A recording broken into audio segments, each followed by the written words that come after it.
Students, next जो lesson है हमारा बिजनेस स्टडी के अंदर, हमने अभी public sector private sector discuss किया था। तो आई होप कि आपको समझ में आ गया होगा। वो नोट्स वगैरह बनाए हैं 2-3 बच्चों ने, बाकी का पता नहीं क्या कर रहे हैं।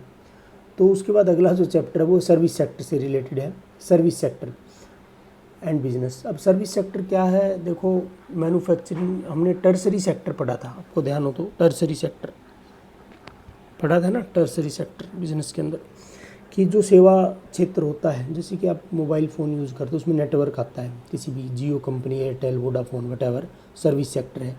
ट्रांसपोर्टेशन यूज़ करते हो, सर्विस सेक्टर है ना। टीवी पे केबल आता है, सर्विस सेक्टर है। तो ये बैंकिंग सिस्टम है, ये सर्विस सेक्टर है। ये मैन्युफैक्चरिंग नहीं कर रही है, हमें सर्विस प्रोवाइड कर रहे हैं। तो देखिए क्या है इसके अंदर, सर्विस सेक्टर क्या है, बिल्कुल इजी सा चैप्टर है। कह रहा नेचर कैसा है सर्विसेज का। सबसे पहले तो ये कि इंटेंजिबिलिटी, ये दिखाई नहीं देती, महसूस की जाती हैं सर्विसेज को, जैसे डॉक्टर की सर्विसेज हैं। Services are intangible, it can't touch और टेस्ट। इसको ये नहीं होता कि डॉक्टर को टच कर सकते हैं, टचेबल है जी दवाइयाँ, नहीं, वो चीज़ें नहीं हैं सर्विस के एग्जाम्पल पॉइंट ऑफ व्यू से, ठीक है ना। सैलून की जो सर्विसेज होती हैं, हेयर कटिंग वगैरह जब हम करवाते हैं, वो भी सर्विस सेक्टर में आता है। ट्रांसपोर्टेशन भी, ऐसे तो बस दिखती है, गाड़ियाँ भी दिखती हैं, लेकिन वो महसूस की जाती है, हम पे करते हैं। कहने का मतलब हमें बदले में कुछ नहीं मिलता। हम डॉक्टर के पास बीमार हो के जाते हैं, हम ठीक हो के आ जाते हैं, यही चीज़ें हैं ना। तो ये इंटेंजिबल नेचर की होती है। उसके बाद है inconsistency, always changing based on the demand and expectations the different customer as is needed.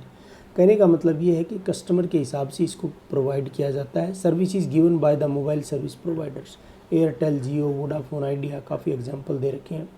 इनसेपरेटिबिलिटी, इसको आप अलग नहीं कर सकते। आपको मार्केट से बुक मंगवानी, आप किसी को भेज के मंगवा सकते हो कि भाई बुक ला के देना, ये पैसे ले। लेकिन अगर आपको सर्विस लेनी है, आपको कटिंग करवानी, आपको ब्यूटी पार्लर जाना है, आपको दिल्ली जाना है, तो आपको खुद ही जाना पड़ेगा। तो इनसेपरेबिलिटी है, जो कस्टमर होता है और सर्विस प्रोवाइडर है वो साथ साथ होने चाहिए। Service are produced and consumed at a time, कह रहा उसी टाइम प्रोड्यूस की जाएगी और उसी टाइम कंज्यूम की जाएगी। तो गुड्स के केस में ऐसा ज़रूरी नहीं होता है। तो एक ये भी अच्छी इसकी करेक्टरिस्टिक्स है, इनसेपरेबिलिटी। उसके बाद है नो इन्वेंट्री, कोई स्टॉक नहीं होता सर्विसेज का कि भाई हमने सर्विस स्टॉक कर लिया, ऐसा नहीं हो सकता ना। No tangible components in service hence can't be stored for future sale, क्योंकि सर्विस का जो है वो उसकी सेवा वो आज ही ली जा सकती है, ये नहीं कि फ्यूचर में ऐसा होगा हम स्टोर करके रख सकते हैं। जबकि इन्वेंट्री होती है गुड्स की, गुड्स के केस में हम बड़े बड़े गोडाउन बनाते हैं, चाहे वो कोई भी चीज़ें हों। जैसे सर्दियों में कपड़े पहनने तो गर्मियों में प्रोडक्शन जारी रहता है, सर्दियों में बिकते हैं, इस तरह की चीज़ें हैं। लेकिन सर्विस सेक्टर में ऐसा नहीं कर सकते आप। उसके बाद है इन्वॉल्वमेंट होना ज़रूरी है, पार्टिसिपेशन ऑफ द, जैसे वो आता है ना इनसेपरेबिलिटी, वैसा ही है ये। Participation of the customer in the service delivery process is must, customer का वहाँ होना ज़रूरी है जिसको सर्विस चाहिए। फिर आता है कि डिफरेंस क्या है सर्विस और गुड्स में, बिल्कुल सिंपल सा ही डिफरेंस है। सर्विसेज क्या है, एक्टिविटी है या कोई प्रोसेस है, एक प्रक्रिया है, और फिजिकल ऑब्जेक्ट होता है गुड्स। उसके बाद है सर्विस इंटेंजिबल होती हैं, गुड्स टेंजिबल होती हैं, यानी कि देखा जा सकता है गुड्स को, सर्विसेज को नहीं देखा जा सकता। उसके बाद आता है सर्विसेज जो है वो inconsistent, different customer different demand, अलग अलग लेवल पे अलग। कोई किसी सैलून में जाना पसंद करता है, कोई किसी में, किसी को एयरटेल पसंद है, किसी को जियो पसंद है ना, वो चीज़ें हैं। गुड्स के अंदर क्या है, एक्सटेंडर्डाइज प्रोडक्ट्स होते हैं, हालांकि इसमें भी क्वालिटी वाइज फ़र्क होता है कंपनीज का।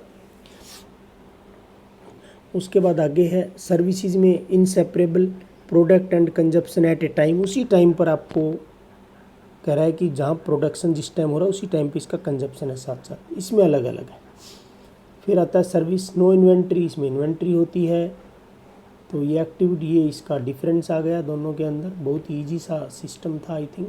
फिर आता है टाइप्स ऑफ सर्विसेज क्या है। सबसे पहला है बिजनेस सर्विसेज, कि बिजनेस के लिए क्या क्या सर्विसेज हैं जो प्रोवाइड की जाती हैं। तो एक तो बैंकिंग सिस्टम, लोन प्रोवाइड करता है बैंकों को, है ना। They provide service to business enterprises for the conduct of their activity. Banking, insurance, goods वगैरह का इंश्योरेंस, ट्रांसपोर्टेशन, माल को एक जगह से दूसरी जगह पहुंचाने के लिए, वेयर हाउसिंग, स्टोरेज के लिए। तो एक तो ये सर्विसेज हो गई आपकी बिजनेस सर्विसेज। सोशल सर्विसेज क्या है, services render voluntary to achieve certain social goals, कुछ निश्चित सोशल उद्देश्यों को पूरा करने के लिए स्वेच्छा से दी जाने वाली, जैसे लाइफ स्टैंडर्ड को इम्प्रूव करने के लिए वीकर सेक्शन के वहाँ पे एजुकेशन प्रोवाइड करवाना, हेल्थ केयर वगैरह, हॉस्पिटल्स वगैरह, वो चीज़ें सोशल हैं। पर्सनल सर्विसेज के अंदर the differ based on the taste and preference of the customer, किसी को बहुत अच्छी जगह घूमना पसंद है, किसी को बाहर रेस्टोरेंट में खाना पसंद है, वो सारी चीज़ें that are depend on the customer's taste. Tourism, recreation, resorts etcetera etcetera. तो इसको आज हम इतना ही करेंगे, बाकी कल करेंगे। Thank you, have a nice day.